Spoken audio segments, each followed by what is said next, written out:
Hello everyone, welcome to mission Gurukul. Mission Gurukul के current affairs session में आपका स्वागत है। तो आज का हमारा फोकस रहेगा 22 एंड 23 जून के न्यूज़ पे। तो बिना डिले के स्टार्ट करते हैं।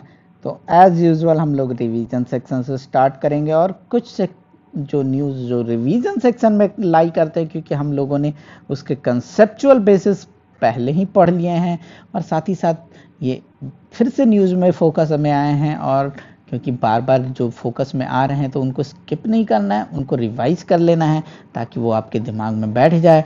और जो न्यूज़ बहुत ही ज़्यादा आपके रिवीजन सेक्शन में फोकस आ रहा है, बहुत बार आ रहा है, तो हम लोग 2-3 बार क्वेश्चन कर लेंगे तो ऑलमोस्ट सारे कंसेप्चुअल बेसिस उसके कवर हो जाएंगे। और अगर वो एग्ज़ाम में पूछे जाते हैं, क्योंकि वैसे न्यूज़ ज़्यादा इंपॉर्टेंट बन जाते हैं, तो आप इजीली उनको सॉल्व कर सकेंगे। तो सबसे पहले स्टार्ट करते हैं बागजान जो ऑयल ब्लो आउट था उससे रिलेटेड। तो उसका इम्पैक्ट दो इकोलॉजिकल साइट पे बहुत ज़्यादा पड़ा है। एक तो हमारा मागुरी बिल है, तो वो कहाँ पे सिचुएटेड है वो स्टेटमेंट हमने दिया है।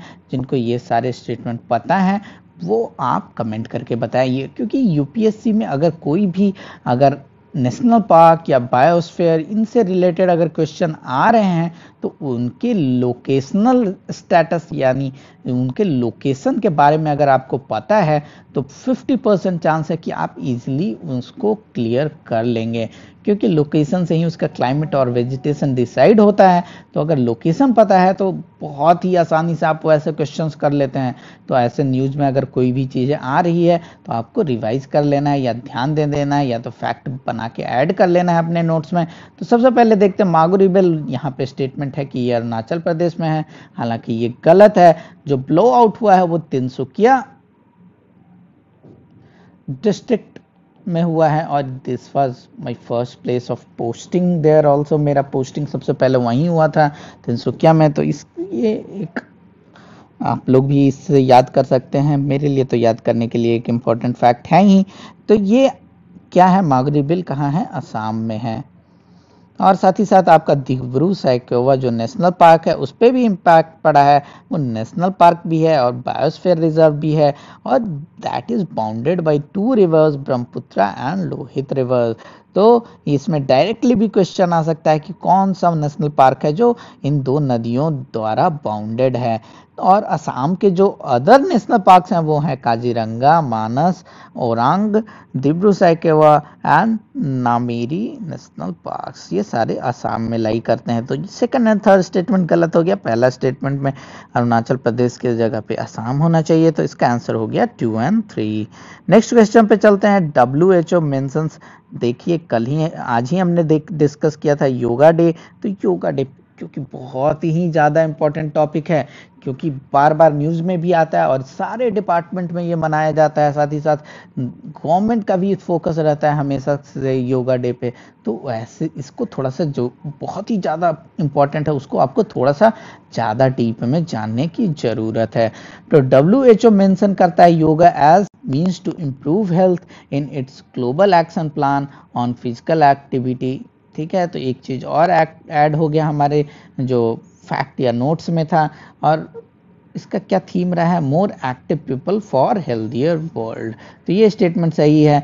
UN proclaim June 21 as international day of yoga by passing resolution on this day. और ये हमने कल के सेशन में देखा भी था। और साथ ही साथ ये भी देखा कि ये 69th सेशन ऑफ UNGA यानी यूनाइटेड नेशन जनरल असेंबली के 69th सेशन में ये अप्रूव हुआ। तो इसका आंसर क्या हो गया, बोथ। नेक्स्ट क्वेश्चन की तरफ चलते हैं। Consider the following statement. Section 309 of IPC Indian penal code still crimes suicide news में रहा है बहुत ही ज़्यादा। तो देख लेते हैं उससे रिलेटेड जो भी प्रोविजंस है, जो भी कनेक्ट कर सकते हैं बहुत तीर खींच के, वो हम लोग कर लेते हैं। तो section 309 Indian penal code criminalise करता है सुसाइड को। हालांकि जब हमारा मेंटल हेल्थ एक्ट आया तो इस क्रिमिनलाइजेशन को उन्होंने डीक्रिमिनलाइज कर दिया, ये 2017 में आया। तो ये अभी भी जो ये लिखा हुआ स्टिल क्रिमिनलाइजेस वो गलत है, इट यूज्ड टू क्रिमिनलाइज, तो पहला स्टेटमेंट तो गलत हो गया। साथ ही साथ सस्टेनेबल डेवलपमेंट गोल टारगेट्स 3.4 और 3.5 है वो मेंटल इलनेस की बात करती है। क्यों डिक्रिमिनलाइज किया गया? बहुत ही ज़्यादा हम जब पॉलिटी पढ़ेंगे तो राइट टू डाई भी पढ़ेंगे कि क्या हमारे कॉन्स्टिट्यूशन में राइट टू लाइफ है, तो क्या राइट टू डाई भी है हमारे कॉन्स्टिट्यूशन में? ये हम लोग अच्छे से पढ़ेंगे। उसी से थोड़ा सा रिलेटेड अगर किया जाए तो सुसाइड भी है। तो पहले क्रिमिनलाइज किया जाता था, मतलब आप अगर सुसाइड अटेम्प्ट किया, अगर आप बच गए तो आप पे क्रिमिनल केस हो जाएगा। तो ये एक टाइप से बहुत ही मतलब अनसिविलाइज्ड इसको मान सकते हैं। जो आदमी खुद से मेंटल इलनेस से परेशान है, क्या आदमी किसी के पास अगर कैंसर है तो आप उसको जेल में डाल देंगे कि आप मरने जा रहे हो कैंसर से? उसी तरह है, मेंटल इलनेस से कोई मरना जा रहा है तो उसको क्रिमिनलाइज करना उचित नहीं था, तो इसको क्रिमिनलाइज किया गया। कोई भी सिविलाइज सोसाइटी इसको जस्टिफाई नहीं कर सकती है कि जो सुसाइड अटेम्प्ट करेगा उसको उस पर क्रिमिनल एक्शन होना चाहिए। तो ये मेंटल हेल्थ था जो एक्ट आया उसमें डिक्रिमिनलाइज किया गया। तो पहला स्टेटमेंट गलत हो गया, तो दूसरा स्टेटमेंट आपका सही है। और बाकी जो एक्स्ट्रा चीज़ें हैं जब हम लोग पॉलिटी पे आएंगे तो वो देखेंगे, जब राइट टू लाइफ देखेंगे तो देखेंगे। तब तक अगर किसी को पता है तो कमेंट करके बताइए, क्या हमारा इंडियन कॉन्स्टिट्यूशन इंश्राइन करता है right to die in right to life, that is under article 21, क्योंकि वो बात करता है राइट टू लाइफ एंड उसी के अंदर है डिग्निफाइड लाइफ ऑल्सो। तो consider the following statement regarding textile sector, जो कि बहुत ही न्यूज में रहा है। तो ये 7% अकाउंट करता है इंडियन मैन्युफैक्चरिंग आउटपुट का, और साथ ही साथ 2% ऑफ जीडीपी है। लेकिन देखिए कितना ज़्यादा इंपॉर्टेंट है एक्सपोर्ट्स के लिए। तो एक्सपोर्ट्स से हम लोगों ने लिंक किया था करेंसी को भी कि एक्सपोर्ट बढ़ेगा तो बैलेंस ऑफ पेमेंट अकाउंट में क्या होगा, साथ ही साथ करेंसी वीक होगी या स्ट्रांग होगी। तो वो भी आप कमेंट करके बता सकते हैं। अगर आपको याद है वो बातें कि एक्सपोर्ट बढ़ता है तो क्या इम्पैक्ट पड़ता है बैलेंस ऑफ पेमेंट अकाउंट पे, या फिर हमारी करेंसी वीक होती है या स्ट्रांग होती है। तो इसका आंसर क्या है? All of the above. Start जो न्यूज में रहा है वो किस चीज से रिलेटेड है, यहाँ पे आप लोग कंफ्यूज मत हो जाइएगा। रीस्टार्ट कुछ और चीज है और स्टार्ट आपका एक टाइप का ट्रीटी है। किस चीज से related? Nuclear disarmament between US and Russia, क्योंकि ये एक्सपायर हो गया है तो फिर से न्यूज में आ रहा है, फिर से रिन्यू करेंगे। सोलर इक्लिप्स बहुत ही ज्यादा न्यूज में रहा है और बहुत ही बेसिक चीजों में जाएं तो हम लोग ये क्वेश्चंस करेंगे तो थोड़ा डीप में देखेंगे और बेसिक हम लोग पढ़ लेंगे। सोलर इक्लिप्स कब होता है? ये लेट्स से सन है, ये हमारा मून है और ये हमारा अर्थ है, ठीक है। तो ये देखिए इसका जो शैडो पड़ेगा, लेट्स से आप यहाँ हैं तो यहाँ से जो अगर आप देखना चाहेंगे देखिए सन विजिबल ही नहीं है, ठीक है। तो यहाँ पर जो एरिया होगा वो आपका, यहाँ से अगर हम खींचे यानी इस एरिया में पूरा आपका सोलर इक्लिप्स होगा। ये एरिया पूरा, ये इस एरिया में आपका टोटल सोलर इक्लिप्स होगा। और ये इक्लिप्स 3 टाइप के होते हैं। पहला जो बोला जाता है टोटल सोलर इक्लिप्स, जिसमें पूरा ही ढक जाता है सन, और ये जो आपका दिख रहा है ये हमने पढ़ रखा है कि इसको कोरोना भी बोलते हैं, ठीक है। तो अभी के कोरोना से रिलेट करके आप इसको याद कर सकते हैं। दूसरा होता है हमारा एनुलर सोलर इक्लिप्स, जिसमें ढकता है लेकिन पूरा ढक नहीं पाता है। यानी कि देखिए अगर ये आपका यहाँ दूर होता है यहाँ पे, तो क्या होता है ये सन का एक पार्ट को ही ढक पाते और बाकी जो रिंग टाइप का है वो ऐसे बच गया, इतना शैडो बन गया, इतना रिंग बच गया, तो वो क्या बनेगा? Annular solar Eclipse. और जो आपका पार्शियल सोलर इक्लिप्स होता है उसमें साइड से कट गया तो इसको पार्शियल सोलर इक्लिप्स बोलते हैं। तो ये तो हमारे बेसिक कंसेप्ट हो गए, लेकिन थोड़ा सा डीप में जानने की ज़रूरत है क्योंकि ये करंट अफेयर्स में आ गया। ये बेसिक हमारा ये 7th 10th के साइंस से रिलेटेड था। अब थोड़ा सा डीप में जान लेते हैं क्वेश्चंस करके। तो which of the following is the reason why there isn't a solar eclipse any month.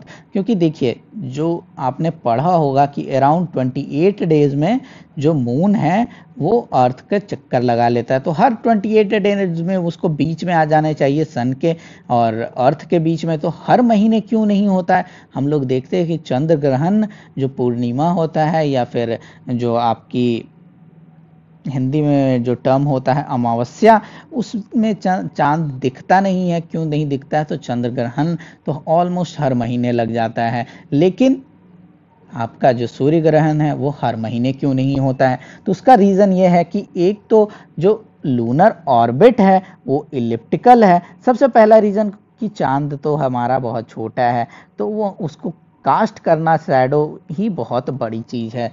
क्योंकि अगर वो बड़ा होता है, इतना बड़ा होता तो वो इजीली कवर कर लेता। उसके अलावा उसकी ऑर्बिट इलिप्टिकल है यानी कभी बहुत दूर होता है। हमने देखा कि अगर दूर होगा तो उसको शैडो कास्ट करने में दिक्कत होगा अर्थ पे। और साथ ही साथ जो ऑर्बिट है वो आपका टिल्टेड है, यानी कि ये इस प्लेन में घूम रहा है और अर्थ सन रोटेट कर रहे हैं इस प्लेन में। तो ऐसा है कि तीनों एक लाइन में, स्ट्रेट लाइन में या एक प्लेन में नहीं होंगे। यानी अगर एक प्लेन में आपका अर्थ है, सन है और मून आपका यहाँ ऐसे नीचे है, यानी मून ऐसे घूम रहा है, ठीक है, और सन और ये इस प्लेन में घूम रहे हैं। तो ये जो एंगल है ऑलमोस्ट 5 डिग्री के आसपास होता है, लेकिन क्योंकि डिस्टेंस बहुत बड़ा है तो 5 डिग्री भी जब आगे लेके जाएंगे उसको, और इलिप्टिकल पाथ भी है, तो ये दोनों बहुत ही ज़्यादा इंपॉर्टेंट फैक्टर प्ले कर देते हैं। इसी के कारण आपका हर महीने लूनर इक्लिप्स नहीं होता है। तो इसका आंसर हो गया बोथ ऑफ द अबव। उसके अलावा हमारा और भी टर्म जो बेसिक फैक्टर्स हम लोग देखते हैं कि 28 दिन हम लोग बोलते हैं कि जो 28 दिन में मून चक्कर लगा लेता है, एक चक्कर अर्थ के, ये बहुत लोगों को पता होता है। लेकिन उन लोगों को ये सोचने की वाली ज़रूरत है कि जो जो चांद का महीना होता है वो हम लोग मानते हैं कि 30 दिन का महीना होता है। तो क्यों ऐसे चीज़ें हैं? तो आपको बेसिक कंसेप्ट हैं, ये एक लेवल का स्टडी हो गया कि हाँ, जो चांद है वो अर्थ के रोटेशन लगाता है, ये तो हमने बेसिक देख लिया।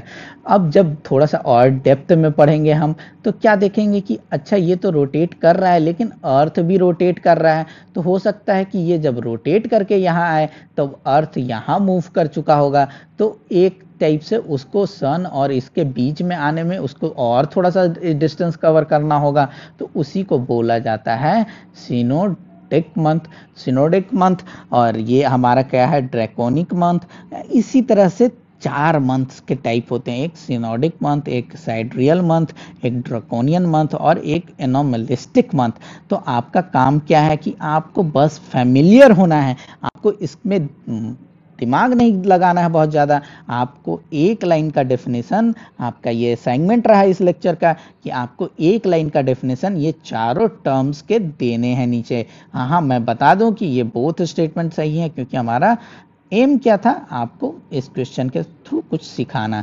साथ ही साथ आपको पता होना चाहिए कि मैक्सिमम 5 सोलर इक्लिप्सेस हो सकते हैं एक साल में, और कम से कम 2 होंगे, यानी 2 से 5 होंगे। और उसमें भी आपको बता दें कि जो मैक्सिमम टोटल इक्लिप्स हो सकता है वो 2 हो सकता है साल भर में। 2 से ज़्यादा सोलर इक्लिप्स नहीं हो सकते हैं। That is total solar Eclipse, ठीक है। मैक्सिमम और मिनिमम 2 to 5 है, और ये सारे ज्योमेट्री से निकाले गए हैं। ज्योमेट्री फॉर्मूला से कंसेप्ट है वो बहुत ही ज़्यादा टिपिकल है, उसमें आपको जाना नहीं है कि हाँ उसके लिए बहुत सारी नॉलेज ज़रूरी है, और ये सब साइंटिस्ट का काम है। आपको जो फैक्चुअल और रियलिटी बेस्ड या फिर जो एवरीडे यूजेस वाले बेसिस पे जो नॉलेज है वो पता होना चाहिए। एक्सट्रीम हीलियम स्टार न्यूज में रहा है, तो क्या है? Extreme helium star is a low mass super giant that is almost devoid of hydrogen. Hydrogen जो कि सबसे कॉमन केमिकल है। अगर हमेशा ये क्वेश्चन आता है कि विच of the following is most common chemical in the universe, पहला ऑप्शन आ जाएगा आपका कार्बन, दूसरा ऑप्शन आ जाएगा आपका हाइड्रोजन, तीसरा हीलियम, चौथा आ जाएगा ऑल ऑफ द अबव। आप कंफ्यूज हो जाएंगे। आपको पता होना चाहिए कि hydrogen is most common chemical found in the universe. और सारे स्टार इसी से बने हुए हैं, लेकिन जो एक्सट्रीम हीलियम स्टार होते हैं उसमें क्या होता है कि हाइड्रोजन ऑलमोस्ट डिवाइड, बहुत ही मिनिमम, मतलब मिनिमम मास में हाइड्रोजन मौजूद होते हैं। व्हाइट ड्वार्फ क्या है? White dwarf is a sun like, जब सन कोलैप्स कर जाएगा अपने ग्रेविटी के अंदर एक स्टेज में, तो वो एक टाइप से अल्टीमेटली व्हाइट ड्वार्फ बन जाएगा जब उसका न्यूक्लियर फ्यूल एग्जॉस्ट हो जाएगा। तो इसका भी आंसर क्या हो गया? Both of the above. अब चलते हैं हम लोग पॉलिटी के न्यूज़ में। पॉलिटी के न्यूज़ में हमारा सीक्रेट बैलेट न्यूज़ में रहा है। क्यों न्यूज़ में रहा है? कि कहीं हमने देखा कि पंचायत का इलेक्शन हो रहा था, वहाँ पे लोग सीक्रेट बैलेट का जो हमारा रूल है कि जो इलेक्शन होना चाहिए वो सीक्रेट बैलेट के थ्रू, बहुत लोगों ने वो क्या किया, वीडियो रिकॉर्डिंग कर लिया, ये मतलब सिक्रेसी को वायलेट किया है। तो उस पे केस चल रहा था, उसी से जजमेंट आया है। तो आपको यहाँ पे ये नहीं पूछा जाएगा क्वेश्चन कि कौन से स्टेट में था, क्या इशू था, आप उसको एलेबरेट कीजिए, आप उसको लिखिए। यूपीएससी ऐसा कुछ नहीं पूछने वाला है, उसको आपको कंसेप्ट पे जाना है। दो कंसेप्ट यहाँ से रिलेटेड हो गए, पंचायत के कंसेप्ट आपको पता होने चाहिए, यानी 73rd कॉन्स्टिट्यूशनल अमेंडमेंट एक्ट, और ये कभी हम और डिस्कस करेंगे। दूसरा है हमारा सीक्रेट बैलेट, और उसमें भी ज़्यादा है कि अगर एक्सपैंड करें तो इलेक्शंस से रिलेटेड। तो हम लोग आज डिस्कस कर लेते हैं छोटा टॉपिक, क्योंकि करंट अफेयर्स में ज़्यादा टाइम नहीं रहता। सीक्रेट बैलेट क्या होता है, कौन से इलेक्शन में सीक्रेट बैलेट को यूज़ किया जाता है। तो which of the following election conducted by, उसका अपोजिट हो गया ओपन बैलेट। तो ओपन बैलेट से कौन से इलेक्शंस कंडक्ट होते हैं?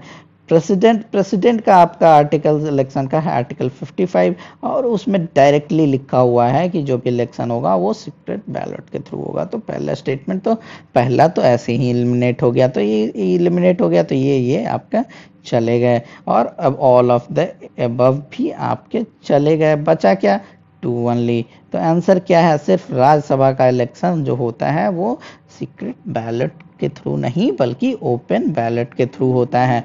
और क्या है कि क्यों होता है ये? क्योंकि इसमें जो है एंटी डिफेक्शन लॉ नहीं लगता है। एक तो सबसे पहली बात है कि एंटी डिफेक्शन लॉ भी नहीं लगता है, और साथ ही साथ आप इसमें बहुत ही ज़्यादा क्रॉस वोटिंग होती थी पहले, यानी सीक्रेट बैलेट के थ्रू हो रहा है, पता चला आपके पार्टी के जो सारे एमपीज एमएलएज हैं वो किसी और को वोट दे दे रहे हैं पैसे ले लेके। तो उसके कारण इसको जो पहले सीक्रेट बैलेट के थ्रू होता था उसको ओपन बैलेट की तरह में डाल दिया गया। तो आपको पता होना चाहिए कि ये राज्यसभा के इलेक्शन जो होते हैं वो ओपन बैलेट के थ्रू होते हैं। और साथ ही साथ जो voting against party in which of the following cases does not attract, voting against party in which of the following cases attract anti defection. Question पूछा गया कि कौन अट्रैक्ट करेगा एंटी डिफेक्शन। तो राज्यसभा के जो इलेक्शंस होते हैं उसमें अगर आप दूसरे पार्टी को भी वोट कर दीजिएगा तो आप पे डिफेक्शन का प्रोविज़न नहीं लगेगा, यानी आपको ऐसा नहीं है कि आपने वोट किया आपको पार्टी डिफेक्शन मान के आपको डिस्क्वालीफाई कर दे, आपकी सीट छीन ली जाए। तो ऐसा नहीं होता है, भले ही आपको गालियां पड़ेगी, आपको पार्टी पेनलाइज करेगा कोई ना कोई हद पे, लेकिन आपका डिफेक्शन नहीं हो सकता है। तो पहला स्टेटमेंट तो आपका गलत हो गया, और यहीं से आपका आंसर निकल के आ जाता है सी, यानी नो कॉन्फिडेंस मोशन और मनी बिल में आपको पार्टी लाइंस पे ही वोट करने होते हैं। करंट अफेयर्स और मिसलेनियस टॉपिक में चलते हैं। उसमें यूएन आर्म्स ट्रेड ट्रीटी रहा है न्यूज़ में। तो क्या है ये ट्रीटी? तो ये 2014 में फोर्स में आया है, और वो क्या करता है? Seeks to regulate international trade of conventional arms, ठीक है। और चाइना रिसेंटली इसको ज्वाइन करने की बात की है। India has not sign this treaty, तो इंडिया का स्टेटस आपको पता होना चाहिए। नेक्स्ट न्यूज़ में देखें तो India has attended the special Eurasian group of combating money laundering and financial terrorism meeting, ये आपका वर्चुअल मीटिंग ज्वाइन किए हैं। तो आपको पता होना चाहिए कि इसको बारे में थोड़ा सी तो ईएजी के कौन कौन से पार्ट हैं? India, Russia, China, Kazakhstan, Kyrgyzstan, Tajikistan, Turkmenistan, Uzbekistan and Belarus. तो इसको सबसे पहले क्या करना है, आपको लिंक करना है एससीओ से, ठीक है, क्योंकि एससीओ का भी कंपोजिशन ऐसा ही कुछ है, यानी संघाई सबसे पहले आपको एससीओ से इसको लिंक करना है। और आपका काम क्या रहा कि क्योंकि उसमें एससीओ में 8 मेंबर्स हैं, उसमें मैं बता दूं कि 5 जो हैं वो कुछ इस तरह के ही स्टेट्स हैं। तो आपको कमेंट करके बताना है कि दोनों में कौन कौन से मेंबर डिफरेंट हैं, ठीक है। ये आपका एक्सरसाइज। सेकंड स्टेटमेंट ये है कि EAG was established in 2004 and it is an associate member of financial action task force. तो ये भी आपका स्टेटमेंट सही है, पहला स्टेटमेंट भी सही है और साथ ही साथ ये तीसरा स्टेटमेंट भी सही है। तो इसका आंसर क्या हो गया? All of the above. उसके अलावा जो न्यूज़ में रहा है वो रहा है क्या कि 23 जून को चूज किया गया, किस लिए? इंटरनेशनल ओलंपिक डे मनाने के लिए। और क्योंकि आपका स्पोर्ट्स भी पार्ट है, ईपीएफओ के एग्जाम में आता है, तो उसको पता होना चाहिए। अम्बुबची मेला कहाँ का है? तो असम का है। यूनिसेफ किड पावर एक जो स्कीम है उसके बारे में हमने यहाँ दे दिया है। अगर सिविल सर्विसेज का प्रिपरेशन कर रहे हैं तो 2 लाइन पढ़ लें। और उसने क्या क्या क्यों न्यूज में रहा है कि 13 yoga stretches and poses for children define किया है उसने। उसके अलावा गरीब कल्याण रोजगार अभियान हमारे प्रधानमंत्री नरेंद्र मोदी जी ने लॉन्च किया। कोवी4 क्या है? तो जैसे कल हमने देखा था फैबी फ्लू को अप्रूवल मिला है, वैसे ही कोवी4 को भी अप्रूवल मिल गया है। तो फैबी फ्लू भी हमने यहाँ पे रिवीजन के लिए आपको डाल दिया है। तो कोवी4 क्या है? एक एंटीवायरल रेमडेसिविर का वैरायटी है, ठीक है, उसको भी अप्रूवल मिल गया है। पोखरण पॉटरीज क्या है? एक सब कुम्हार सशक्तिकरण प्रोग्राम जो है उसका सब पार्ट है, जो कि लॉन्च हुआ है आपका राजस्थान में। पोखरण का है राजस्थान में, उससे रिलेट करके याद कर लें। कुम्हार सशक्तिकरण योजना के बारे में भी हमने डाल दिया है 2-3 लाइन। और ये सिर्फ राजस्थान में नहीं है, और भी स्टेट्स में है, तो इसलिए ये पॉइंट आप ध्यान रखिएगा। और कौन लॉन्च किया है इसको? तो खादी विलेज इंडस्ट्रीज कमीशन के द्वारा ये स्कीम चलाई जाती है। तो आज के सेशन में बस इतना ही रखते हैं। 1-2 लाइन और है, जैसे इंदिरा रसोई योजना कौन से स्टेट का है? तो राजस्थान का। आपका play little study little scheme किसका है? तो त्रिपुरा का। तो ये सारी चीज़ें आपको पढ़ लेनी है। और देखिए बहुत लोग क्वेश्चन पूछ रहे हैं कि नोट्स कैसे बनाया जाए सर इसका। तो देखिए नोट्स 3 लेवल का होता है। जब भी आप नोट्स बनाते हैं तो आपको 3 लेवल के नोट्स बनाने होते हैं। तो सबसे पहले जैसे आपने टेक्स्ट बुक हो गया आपका, ठीक है, टेक्स्ट बुक पढ़ा जब आपने, तो उसमें आपने अंडरलाइन कर दिया प्रोविजंस, बहुत सारी चीज़ें आपने अंडरलाइन कर दी है। ये आपका पहला लेवल है, ठीक है। आप या तो इसी लेवल पे लिमिट हो सकते हैं, आपने अंडरलाइन कर दिया, चलिए आपका वहीं पे काम खत्म हो गया। दूसरा लेवल होता है आपका कि आपने जो ये अंडरलाइन किए हैं उसको अपने वर्ड्स में थोड़ा बना करके डिस्क्रिप्टिव नोट्स आपने बना लिया, ठीक है। ये आपके कोचिंग जो आपने अगर कहीं से कोचिंग की है तो ये आपको वैसे लेवल के नोट्स प्रोवाइड कराए जाते हैं, यानी आपको बोल के लिखवाए जाते हैं। तो ये दूसरे लेवल के नोट्स हो। लेकिन कोचिंग में आपको ध्यान देने वाली बात है कि कोचिंग 2 स्ट्रैटेजी फॉलो करती है। एक स्ट्रैटेजी उनकी ये होती है कि आपको वैसे ही चीज़ पढ़ाएंगे वो जिनमें वो बहुत ही ज़्यादा कंफर्टेबल होते हैं। आप वैसे टीचर्स को देख लेंगे कि अगर ज्योग्राफी के टीचर्स हैं वो 1-2 से 3 लेक्चर बस यही पढ़ा रहे हैं आपको कि लैटिट्यूड क्या होता है, लॉन्गिट्यूड क्या होता है, डेट लाइन क्या होता है, और बहुत ही मस्ती में पढ़ाए जा रहे हैं, यानी और एक लेक्चर 3 घंटे का होता है उनका। तो वो बहुत ही ज़्यादा वो कंफर्टेबल हो चुके हैं वो टॉपिक में, उनको कोई मतलब नहीं है कि ये टॉपिक एग्ज़ाम में आएगा या नहीं आएगा। क्योंकि जो बच्चे ज्वाइन करते हैं कोचिंग वो बेसिक लेवल के स्टूडेंट्स ज्वाइन करते हैं, वो ऐसे वेटरन नहीं ज्वाइन करते जो पढ़ चुके हैं उसके बाद कोचिंग। तो इनिशियली वो उनको कुछ भी पढ़ा दिया जाए उनको कोई मतलब नहीं होता है, या और ये उनकी गलती भी नहीं है, तो उनको मस्ती में पढ़ाते हैं वो। तो सबसे पहली स्ट्रेटजी ये फॉलो होती है कि जो उनको आता है बहुत अच्छे से वही पढ़ाया जाए, और दूसरा जो डिफिकल्ट कंसेप्ट है वो आपको कभी नहीं पढ़ाएंगे। क्यों नहीं पढ़ाएंगे? क्योंकि उनसे उनको थोड़ा एक तो पढ़ाने में भी टाइम लगेगा और बच्चों को मजा नहीं आएगा, समझे? बच्चे अगर डिफिकल्ट चीजें देखेंगे तो बोलेंगे कि अरे सर वो पढ़ाते हैं बहुत सारी चीजें समझ में नहीं आती है। तो आपको मेहनत करना होता है। ऐसा कुछ भी नहीं है कि कोई भी चीज है अगर आपको let's say theory of relativity पढ़ाई जा रही है तो ये कोई भी पढ़ाएगा आपको, कितने भी सिंपल टर्म्स में पढ़ाएगा। एक तो बेसिक लेवल पर का अगर आपको पढ़ा दिया जाए तो आप बोलेंगे कि वाह वाह ये तो पढ़ा दिया, ये तो सब कुछ समझ में आ गया थ्योरी ऑफ रिलेटिविटी। लेकिन जब उसको बहुत ज़्यादा पढ़ाया जाएगा तो वो आपको लगेगा कि हाँ ये कम्प्लेक्स है, ये तो समझ में ही नहीं आ रहा है। तो ये प्रॉब्लम होती है कोचिंग इंस्टीट्यूट्स की, और ये हम लोगों ने फेस कर रखा है, ऑलमोस्ट हम सभी लोगों ने। तो आपको ध्यान देना है कि अगर आप कोचिंग में पढ़ रहे हैं तो आपको टेक्स्ट बुक भी फॉलो करना है। सिर्फ कोचिंग से ही सिर्फ आप ये डिस्क्रिप्टिव नोट्स ना बनाएं। पहला मेरा ये सजेशन रहा। जब आपके डिस्क्रिप्टिव नोट्स बन जाते हैं तो उससे आपका बनता है रिवीजन नोट्स, और ये सबसे कंप्रेस्ड फॉर्म में होता है। सब बच्चे ऑलमोस्ट या तो फर्स्ट स्टेज में ही अटक जाते हैं या फिर डिस्क्रिप्टिव नोट के स्टेज में अटक जाते हैं, रिवीजन नोट्स नहीं बनाते हैं, और यहीं पे वो मात खा जाते हैं। यहीं पे आपका सारा खेल लगा हुआ है। जैसे देखिए इसको कैसे मैं बताता हूँ आपको बनाना कैसे है। जैसे एक तू खेलो, एक तू पढ़ो, ठीक है? इसमें सिर्फ आपको लिखने का जरूरत है त्रिपुरा, ठीक है? ये आपका रिवीजन नोट्स का जब भी पार्ट होगा, और उसका फॉन्ट साइज भी आपका छोटा होना चाहिए। यानी और उसके बाद आपका क्या है, इंडियन रसोई, ये क्या है, राजस्थान का। ऐसे ही देख रहे हैं कितना ये जो एक पैराग्राफ है वो आपका एक लाइन भी नहीं रहा है, आपका 3 वर्ड हो गया है। समझ रहे हैं ना? तो आपका जो महीने का नोट्स होगा, पूरा महीने का, जब अगर मैं 60 पेज या 80 पेज का नोट सर्कुलेट करता हूं तो आपका ऑलमोस्ट अराउंड 3 to 4 पेजेस से ज़्यादा का रिवीजन नोट्स नहीं होगा।